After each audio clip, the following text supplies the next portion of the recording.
យើងខ្ញុំពិតជាចូលរួមសោកស្ដាយជាទីបំផុតសំរបស់ពលរដ្ឋខ្មែរម្នាក់ដែលមានឈ្មោះថាឌីណៃហៅកុសលដែលត្រូវបានទាហានថៃបានបាញ់ប្រហារស្លាប់នៅនឹងកន្លែងនៅក្នុងភូមិប្រច័ណ្ឌកាលពីថ្ងៃទី12ខែវិច្ឆិកាឆ្នាំ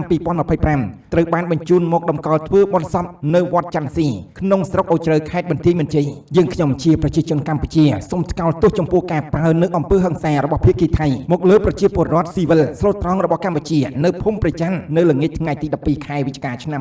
2025ដែលបណ្ដាលឲ្យប្រជាពលរដ្ឋស៊ីវិលស្លូតត្រង់របស់កម្ពុជារងរបួស3នាក់និងបានស្លាប់បាត់បង់ជីវិតម្នាក់ជាការពិតណាស់ទង្វើរបស់ថៃនេះគឺខុសច្បាប់មនុស្សធម៌អន្តរជាតិនិងច្បាប់អន្តរជាតិហើយផ្ទុយទៅវិញស្មារតីមនុស្សធម៌ក៏ដូចជាឯកភាពគ្នាកន្លងមកក្នុងការដោះស្រាយបញ្ហាព្រំដែនដោយសន្តិវិធីជាពិសេសគឺការឯកភាពឲ្យយន្តការគណៈកម្មាធិការចម្រុះព្រំដែន JBC ចុះវាស់វែងនិងបោះបង្គោលព្រំដែនជាបណ្ដោះអាសន្ននិងត្រូវបានរក្សាស្ថានភាពដើមដដែលរហូតដល់ការវាស់វែងត្រូវបានបញ្ចប់និងរងចាំការសម្រេចដោយ JBC តែថៃមិនបានធ្វើដូច្នេះនោះទេគឺបានប្រើនៅអំពើហិង្សាប្រើនៅអាវុធអញប្រហារទៅលើជនស៊ីវិលស្លូតត្រង់របស់កម្ពុជាដែលនៅក្នុងពេលនេះបណ្ដាលឲ្យប្រជាពលរដ្ឋស្លូតត្រង់ម្នាក់បានស្លាប់បាត់បង់ជីវិតនេះគឺជារឿងដែលអយុត្តិធម៌បំផុតសម្រាប់ប្រជាជនកម្ពុជាបានជើងព័ត៌មានដែលយើងខ្ញុំបានលើកឡើងក៏សូមបញ្ចប់មានការខូចឆ្គងសូមអធិស្ឋាន